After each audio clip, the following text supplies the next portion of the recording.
Salut tout le monde, je parle très souvent de SEO, que ce soit sur cette chaîne ou sur mon blog, et du coup je me suis dit que peut-être que certains d'entre vous venaient de débarquer et ne savaient pas du tout à quoi ça correspondait, ces trois lettres. Du coup je me suis dit que j'allais vous faire une vidéo pour vous expliquer qu'est-ce que c'était que le SEO, si ça se dit, mais je me suis aussi rendu compte que je vous expliquais justement ce que c'était dans une vidéo gratuite que je ferai en bonus sur mon blog, en tout cas dans une des parties de cette vidéo. En fait pour vous expliquer, c'est tout le module 1 de ma formation SEO KLM que je vous partage directement sur le blog, donc si vous ne l'avez pas encore téléchargé, vous pouvez directement le retrouver gratuitement dans la barre de description, donc je vous laisserai le lien bien entendu, mais dans cette vidéo je vais vous montrer du coup la première partie du module, celle où j'explique concrètement qu'est-ce que c'est que le SEO, c'est quoi le SEO, je réponds à cette question. Du coup au lieu de vous filmer ma tête et de redire exactement la même chose, je vais carrément vous intégrer cette vidéo directement ici, et si vous voulez du coup voir la suite du module gratuit, vous pourrez tout simplement le retrouver sur le blog. Avant d'attaquer directement avec l'amélioration de votre référencement naturel, je vais déjà commencer par un petit peu de théorie. Alors ne partez pas en courant, j'ai essayé de rendre ça le plus simpliste que possible. Vous savez que c'est le but de la formation, justement, de rendre accessible un petit peu le SEO. Donc je vais vraiment utiliser des mots simples et aller droit au but. Donc comme vous avez dû le voir, ce module est séparé en 3 parties. Donc dans un premier temps, dans cette partie-là, je vais vous expliquer qu'est-ce que c'est que le SEO. Ensuite, je vous expliquerai pourquoi l'utiliser et enfin, je commencerai un petit peu à vous dire comment ça fonctionne pour que vous puissiez comprendre globalement tout ce qu'il faut savoir sur le SEO. On va commencer par une définition assez simple. Si je devais vous résumer le SEO en 3 points, donc ce serait ça. Premièrement, c'est l'acronyme de Search Engine Optimization. Alors je suis désolée pour mon accent anglais, mais du coup c'est écrit juste là, n'hésitez pas à regarder dans le doute. Traduit littéralement, ça veut dire en fait l'optimisation sur les moteurs de recherche, ce que nous, du coup, on appelle en français référencement naturel. Donc quand on vous parle de référencement naturel et de SEO, c'est exactement la même chose. Et globalement, qu'est-ce que c'est que le référencement naturel? Qu'est-ce que c'est que le Search Engine Optimization? C'est en fait l'art tout simplement de positionner un site sur les moteurs de recherche comme Google, comme Yahoo, comme Bing. C'est le fait d'apparaître sur la première page ou en tout cas de tout faire pour apparaître sur la première page en vue d'obtenir un certain nombre de choses qu'on va voir ensemble par la suite. Alors vous avez peut-être aussi entendu parler de SEA, donc là ça s'écrit SEA en français, qui est lui l'acronyme de Search Engine Advertising, qui lui est un petit peu en fait l'inverse du SEO, c'est-à-dire que c'est du référencement payant. Donc SEA référencement payant, SEO référencement gratuit. Enfin, en théorie. Le SEA et le SEO, c'est pas du tout la même technique, c'est pas du tout la même chose dans la mesure où en fait le SEA c'est surtout de la publicité directement sur les moteurs de recherche. Alors pour que vous compreniez un petit peu mieux la nuance, je vous ai mis une capture d'écran d'une recherche basique sur Google, d'une recherche assez concurrentielle, où du coup on a un travail de SEO et un travail de SEA qui a été fait par différentes personnes. Donc là, tout ce qui est en jaune, là où vous voyez apparaître justement le petit mot annonce juste en dessous du titre de la page, ça nécessite du SEA. En dessous de ces annonces qui nécessitent donc un travail de SEA pour être le plus optimisé que possible, on a ce qu'on appelle les résultats de recherche naturels qui là nécessitent un travail de SEO et qui, à l'inverse du SEA, n'est pas payant, ou en tout cas en théorie. Le SEO, on dit que c'est gratuit dans le sens où vous n'avez pas à payer Google pour apparaître là, contrairement au SEA où les gens qui sont apparus là, donc là par exemple dans cet exemple-là, c'est France Canapé et Topper.fr, donc ces 2 sites-là, ils ont payé en fait pour être là.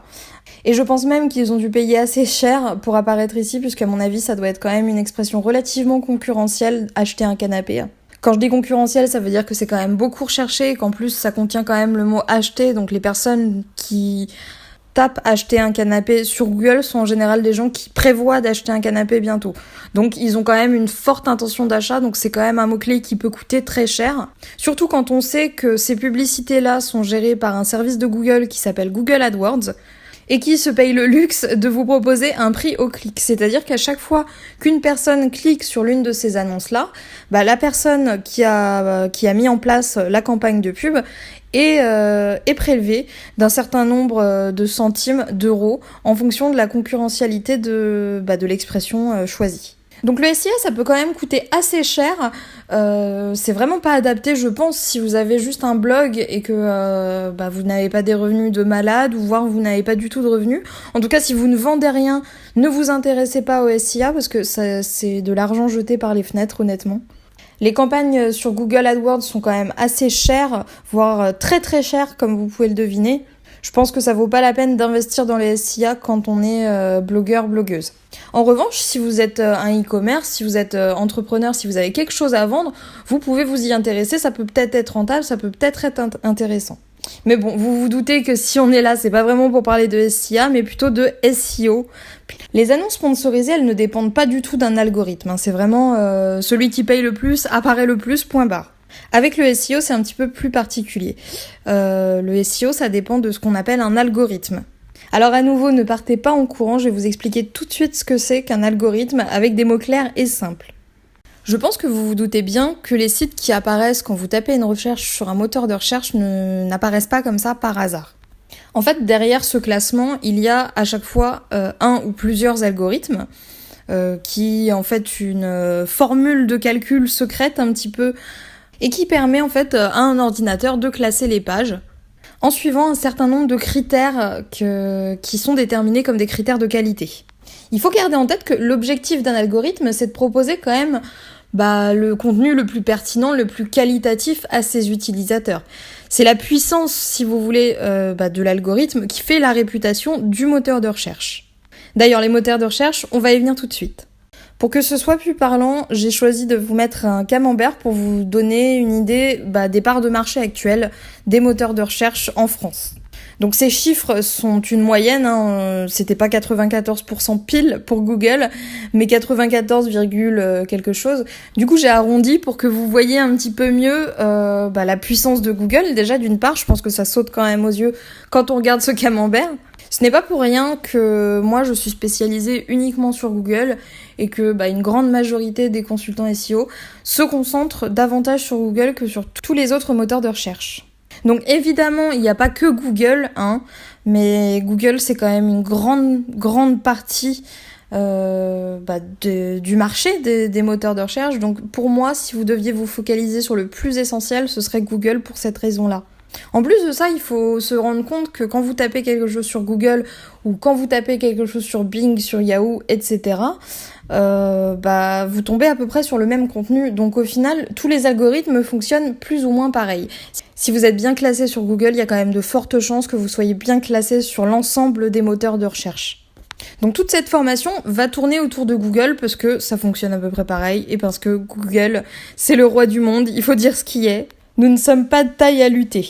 Alors petit aparté, y a quand même certaines personnes qui sont fatiguées un petit peu de ce côté Big Brother de Google, de ce côté un peu voyeurisme de Google et du fait que on ne se sent pas vraiment en sécurité avec toutes les informations qui circulent, etc.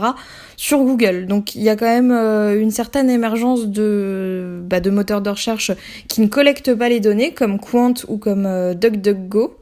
Et même si c'est vrai qu'il y a quand même de plus en plus de personnes qui utilisent ces moteurs de recherche-là, il faut bien comprendre que la puissance de Google est inégalée et que c'est pas du jour au lendemain qu'il se fera détrôner de sa place de numéro 1, étant donné l'écart qu'il y a entre lui et les autres moteurs de recherche. Enfin, pour conclure un petit peu cette définition du SEO assez courte et assez concise que j'ai voulu vous donner, je vais vous parler des deux principaux types de SEO qui existent. Donc chacun a son petit nom, c'est White Hat et Black Hat, ce qui veut dire donc chapeau blanc et chapeau noir en anglais.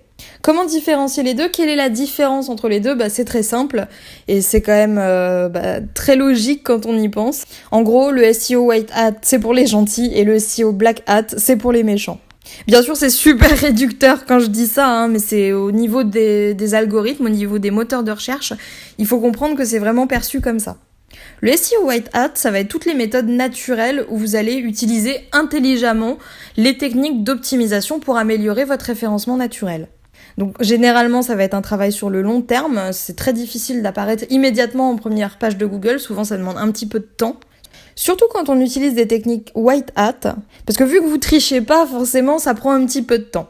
Mais au moins, l'avantage c'est que vous restez dans la légalité vis-à-vis de Google et forcément Google encourage le White Hat du mieux qu'il peut. Donc moi je me concentre sur les méthodes des gentils en général. Le SEO Black Hat, c'est complètement l'inverse. Souvent ça va être des méthodes artificielles, donc beaucoup de spam, de mauvais contenu. Souvent c'est aussi ça qu'on reproche au Black Hat, c'est du contenu de faible qualité. Généralement, puisque ils sont obligés forcément de spammer, de titiller au maximum, d'exploiter toutes les faiblesses d'un algorithme. Et donc forcément, le jour où Google ou n'importe quel autre moteur de recherche s'en rend compte, il se retrouve puni, puisque ce sont des méthodes qui sont considérées comme illégales pour le référencement naturel, on va dire. Et même si le Black Hat, ça marche quand même très rapidement au regard du White Hat, moi je vous déconseille vraiment d'utiliser des techniques de SEO Black Hat, parce que c'est un coup à vous faire bannir de Google. Et faire sauter une pénalité Google, c'est beaucoup plus compliqué que d'en éviter une. Donc je pense que là je vous ai résumé un petit peu plus en détail ce que c'était que le SEO. On a parlé un petit peu aussi du SIA, du White Hat, des moteurs de recherche, de la puissance inégalée de Google. Je pense qu'on a fait un petit peu le tour de ce que c'était que le SEO. J'espère que vous avez une idée un petit peu plus claire de ce que ça signifie. Mais le module n'est pas encore terminé puisque vous avez encore 2 parties à visionner. Et dans la prochaine partie, je vais vous expliquer pourquoi le SEO est si important dans une stratégie pour un blog ou pour un site web quelconque. Si jamais vous cherchez vraiment un programme complet pour vous aider justement à mettre en place une stratégie de référencement sur votre blog, n'oubliez pas que j'ai 2 formations à ce sujet qui sont disponibles sur Wonder Whale Queen. Le premier du coup c'est le SEO KLM dont est extrait l'extrait que je viens de vous passer. La SEO KLM c'est vraiment une formation complète où je vous explique tout sur le SEO de A à Z, mais vous avez aussi une version alternative pour ceux d'entre vous qui sont pas franchement intéressés par ce sujet-là, et ça se comprend, parce que le SEO c'est un petit peu chiant. Du coup, si jamais vous voulez quand même profiter des avantages du SEO, c'est-à-dire d'avoir plein de visites depuis Google grâce à ça, sans pour autant vous prendre la tête à apprendre tout ce qu'il y a à savoir sur le sujet, dans Trafic Frénétique, je vous explique une méthode une fois pour toutes pour mettre en place en fait les paramétrages de base qui vous permettront du coup d'être bien classé sur Google sans pour autant vous épuiser à ne faire que ça. C'est vraiment une technique que vous installez une fois et après vous êtes tranquille, vous n'avez plus qu'à rédiger vos articles et le trafic de Google viendra plus ou moins tout seul. Donc je vous laisse ça aussi dans la barre de description si ça vous intéresse, mais en tout cas j'espère sincèrement que cette vidéo vous aura plu et qu'elle vous aura aidé à y voir plus clair. Je vais vous laisser là, je vous souhaite une super bonne journée et je vous dis à plus pour de nouvelles vidéos sur la chaîne de Wonder Whale Queen.